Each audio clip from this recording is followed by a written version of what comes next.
Noches. Muy buenas noches. Como pasa normalmente al hablar de estos proyectos militares tan increíbles, Miguel Ángel, tenemos que referirnos a las diferentes agencias del ejército norteamericano. ¿Es este ejército, el norteamericano, el único que pone en marcha este tipo de proyectos futuristas? ¿O es el único que de vez en cuando desclasifica esta información y por eso los conocemos?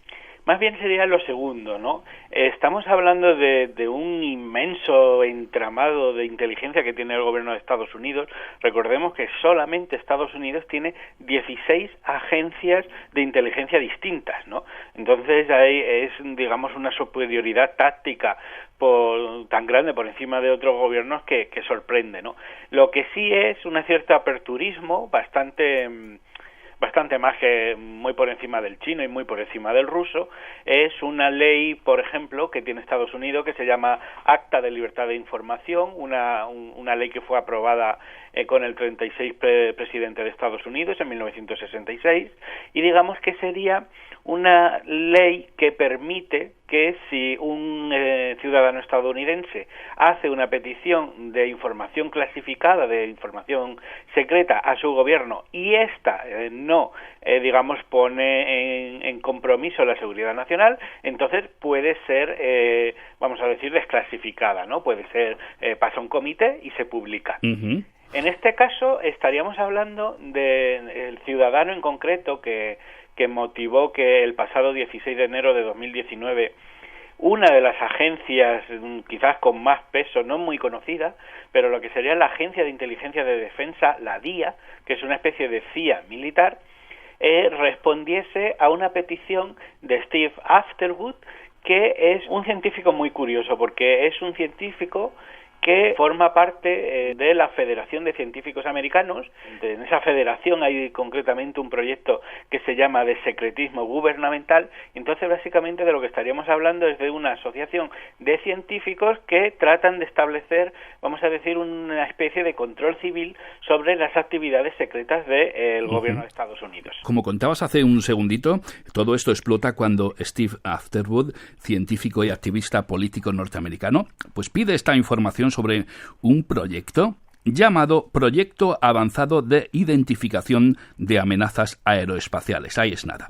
En un principio se creía que dicha información giraría en torno al fenómeno OVNI, con este nombre de este proyecto, pero sorpresa, porque la respuesta de la DIA en este sentido deja a todos pasmados, Miguel Ángel. Claro, esto era, no sé si recordarás, en 2017 saltó a los titulares de prensa de todo el planeta que el gobierno de Estados Unidos estaba interesado en buscar ovnis, ¿no? Ese programa, que era programa avanzado de identificación de amenazas aeroespaciales, que siempre había sido negado porque oficialmente fue el último proyecto de búsqueda de ovnis, por así decirlo, ¿no? No me atrevería a decir platillos volantes, pero bueno, es un tema que siempre anda ahí como muy anexo a todo esto. Ese último proyecto oficial, que se llamó Blue Book, oficialmente estaba cerrado en 1969. Ahora se sabe que como mínimo de 2008 a 2012, también con un presupuesto de 22 millones de euros, se habían seguido buscando.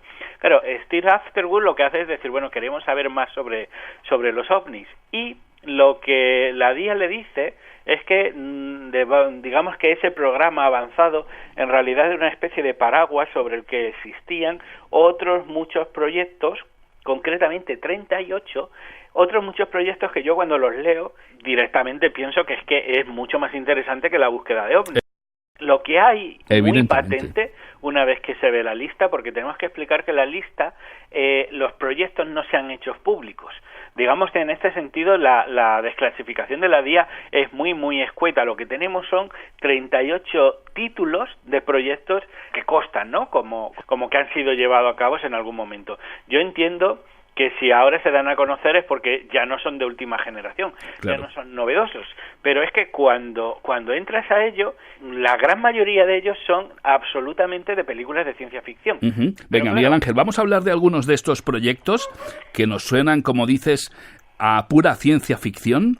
y tú nos das tu opinión sobre si pueden terminar siendo reales en un futuro, ¿eh? Bueno, que esto es otra cosa. Vamos a empezar por el único que yo ya sé a ciencia exacta que es real, porque ya le conocía al estar un poco en el mundillo de la conspiración, y es la capa de invisibilidad. Es un tejido, ese es el estilo, la capa de Harry Potter, una capa que cuando un soldado se la pone, digamos, se opaca, ¿no? Yo creo que si esto debe de ser un sistema, porque no lo he visto, yo sé que esto se presentó en una feria de contratistas de defensa secreta que realizó Estados Unidos en suelo canadiense el 23 de mayo de 2016, y que toda la prensa tenía prohibido hacer fotos.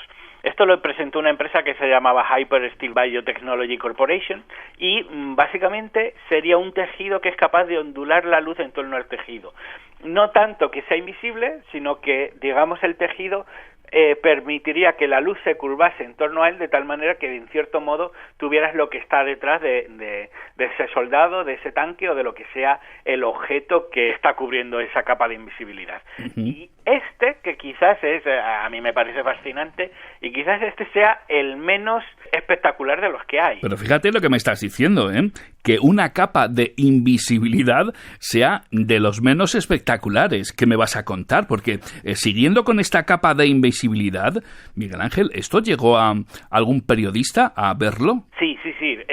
Periodistas que estaban acreditados dentro de lo que era los pases de seguridad, pero tenían prohibido hacer ningún tipo de fotos. Evidentemente, esto es una tecnología de un proyecto que es de hace unos cuantos años ya, con lo cual sería una tecnología que el gobierno de los Estados Unidos, el ejército de los Estados Unidos, podría estar utilizando, ¿por qué no? Sí, no, yo estoy convencido que probablemente en lo que es ahora la nueva guerra sobre todo que cada vez son más empresas privadas, etcétera, yo creo que esto está en uso. De hecho, aquí hay una cosa que aludíamos al principio. Esto no es una filtración al estilo de WikiLeaks, que haya podido sacar Julian Assange, Bradley Manning o Edward Snowden. Esto viene de mano de los militares. Con lo cual esto es, por un lado, la fuente, tenemos total confiabilidad de que esto es cierto, en el sentido de que son los propios militares los que lo admiten. Pero claro, a mí lo que me genera unas dudas, si tú admites esto y el secreto en materia militar, en el campo militar, es por excelencia una de las ventajas tácticas, es decir, que tus enemigos no sepan lo que tú tienes, y esto es lo que vosotros estáis reconociendo, la pregunta es, ¿qué tenéis de verdad que no estáis contando? Porque esto es pura ciencia ficción. Pero es que fíjate lo que me cuentas, que encima es un proyecto de hace años. Quizá vete tú a saber lo que pueden estar intentando descubrir en estos momentos. Otro campo de investigación son los bio y metamateriales. ¿Qué es lo que busca con este estudio? Bueno, aquí es que hay absolutamente de todo.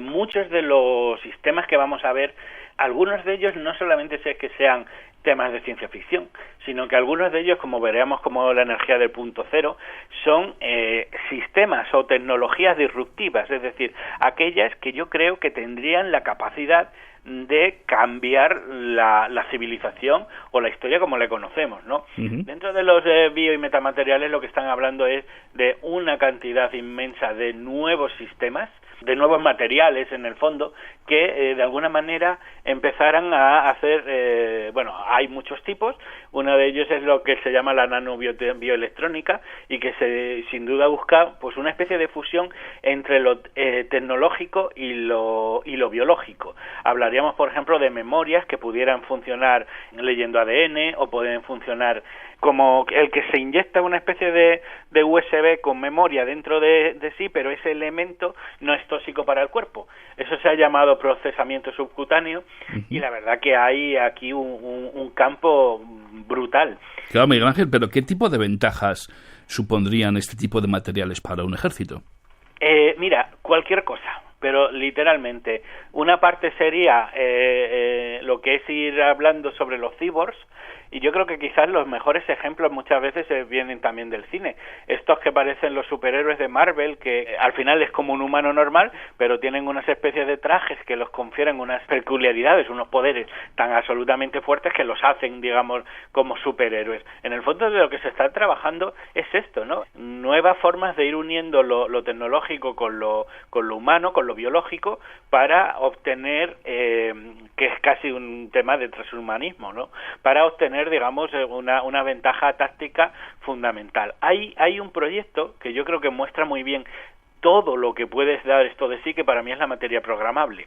La materia programable, hay que pensar una cosa, ahora mismo el ser humano tiene una capacidad en lo digital, digamos, de inventar cualquier cosa. Tú por ordenador, por diseño asistido por ordenador, ya has visto cómo son las películas, ¿no? Uh-huh. Tú puedes diseñar cualquier cosa, imaginar, y todo eso se mueve en el ordenador, pero se mueve dentro del ordenador, de ese mundo en el que tú puedes acceder a él, pues a través de unas gafas de realidad virtual, etcétera, etcétera. La materia programable, de lo que se trata, sería de sacar ese mundo digital al mundo real. ¿De qué estamos hablando? No sé si has visto una película que se llama Big Hero 6, que tienen, digamos, una partícula que es el microbot.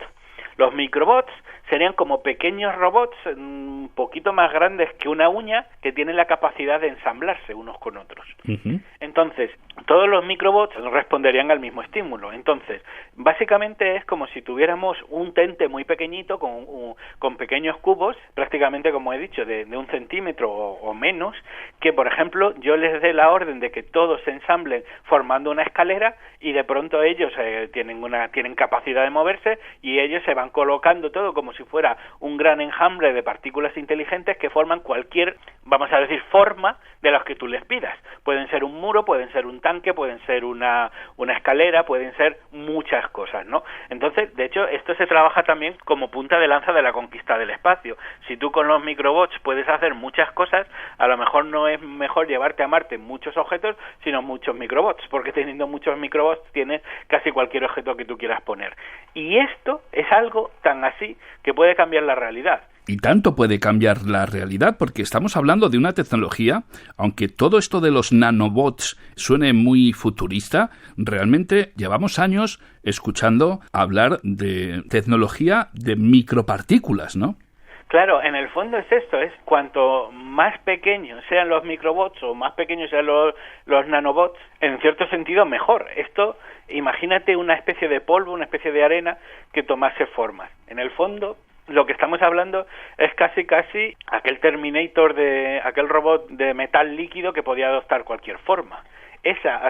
Sin llegar a ser un líquido, que quizás sería en la perfección de este sistema, es algo que puede tomar la fuerza que tú quieras, la forma que tú quieras y la utilidad que tú quieras, ¿no? Claro. Y esto, lo que es terrorífico es verlo moverse, ¿no? ¿Sabes lo que pasa, Miguel Ángel? Que cualquiera que esté escuchándonos en estos momentos puede pensar que estamos los dos un poquito alucinando, pero llevamos muchos años hablando de nanotecnología y ya no nos suena a una cosa tan increíble, ¿no? No, claro, esto está así.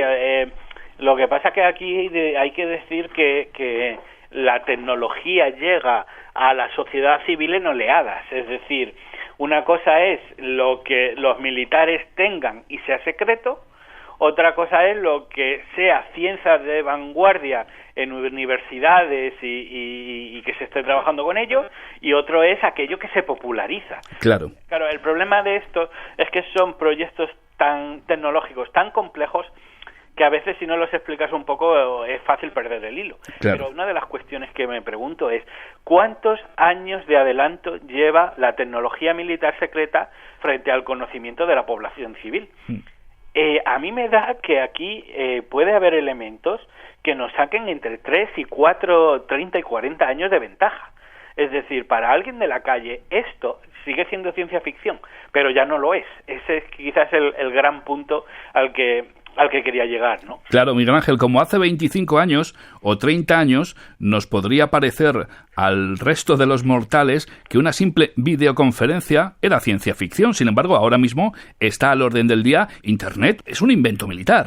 Exactamente, Internet es un un invento militar que empezó años 60, años 70, no tenía la potencia que tiene ahora, pero ya estaban ahí sus semillas, ¿no? En el fondo lo que estamos viendo aquí también son esos, en muchos casos lo que pueden ser las primeras piezas, los primeros ladrillos de grandes inventos que, como digo, pues creo que pueden cambiar absolutamente la realidad, ¿no? Claro. Recordamos a todos nuestros oyentes que estamos hablando de proyectos científicos que ha desclasificado el gobierno norteamericano después de una petición de un científico para que se hiciesen públicos, y realmente no estamos inventándonos nada, Miguel Ángel. Vamos con lo siguiente. Mira, sabemos por las ecuaciones de la relatividad de Einstein que nada puede viajar a una velocidad superior a la velocidad de la luz, porque la masa aumenta y la cantidad de energía necesaria para acelerar esa masa según se acerca a la velocidad de la luz tiende al infinito, entonces eso no se puede hacer. Sin embargo, existe lo que en cosmología lo que se llaman el universo inflacionario. Nosotros sabemos por la ley de Hubble que el universo se está expandiendo a una velocidad superior a la velocidad de la luz. Entonces, aquí, en esta aparente contradicción, a alguien se le ocurrió, es que hay que ser un genio, en esta aparente contradicción a alguien se le ocurrió que se podía inventar una máquina que se moviera por el universo a velocidades superiores a la velocidad de la luz, pero sin violar la restricción de Einstein. ¿Y cómo lo hace? Básicamente es una máquina que tiene la capacidad de curvar el espacio-tiempo. Lo que hace es que lo contrae en la parte frontal de la nave espacial y, digamos, lo distiende, lo expande en la parte trasera. Con lo cual, lo que se llama es un motor de burbuja de curvatura. Esa curvatura es, en el fondo, curvatura del espacio-tiempo. Y entonces es casi, al contraer y expandir el espacio-tiempo con energías, hacen falta unos niveles de energía grandísimos, básicamente una nave sería como una burbuja que está, en cierto sentido, como deslizándose por el espacio-tiempo. Esto, que a mí lo que más me impresiona es que ellos decían que una nave de este estilo podía tener una velocidad típica de viaje de 100 veces la velocidad de la luz. Uh-huh. Calculaban que podría ser posible llegar a Marte en 193 segundos. Wow. O sea, es 100 veces la velocidad de la luz. Y esto, quien lo vea, claro, yo he tenido mucha suerte en este sentido también porque, por ejemplo, esto lo tratamos en Cuarto Milenio, y porque vino el coronel Pedro Baños conmigo un poco a dar la cara, y sobre todo porque esto es que lo dicen los militares. Si esto lo hubiéramos tenido, esta información, por cualquier otra persona que no hubiera venido, digamos, de esos estamentos tan, vamos a decir, pues tan solventes, ¿no?, dentro de lo que es, o tan digno de confianza como puede ser la fuente, ¿no?, del gobierno de Estados Unidos, yo estoy convencido que nadie nos hubiera creído, nadie me hubiera creído, porque, como digo, es casi pues novelas de ciencia ficción. Claro, es que es lo que parece. Sin embargo, evidentemente sabemos o creemos que esto no está inventado, pero teóricamente sí es posible. Claro, yo la pregunta es ¿por qué los militares desclasifican esto? Si para esto es solamente un mero divertimento, o si evidentemente otras potencias como puede ser Rusia o China tienen que estar trabajando en cosas parecidas. Si tú publicas esto sin que de alguna manera se ponga nada en cuestión, ¿qué es lo que realmente tienen que no han publicado, ¿no? Claro. Pero yo creo que esto sí que es, en el fondo, es como una mirilla hacia el futuro, ¿no? Y también un indicativo de por dónde van sus mentes, porque aunque yo creo que hay campos que son especulativos, se parece mucho más a un ingeniero tratando de hacer un bosquejo real que al escritor soñador que piensa la realidad a su manera. En el fondo aquí hay un itinerario práctico y como digo, totalmente solvente con el conocimiento científico actual. Miguel Ángel Ruiz, muchísimas gracias por estar otra vez con nosotros aquí en La Noche en Vela. Pues nada, el placer es mío, un fuerte abrazo y un saludo a ti y a todos los oyentes. Un saludo.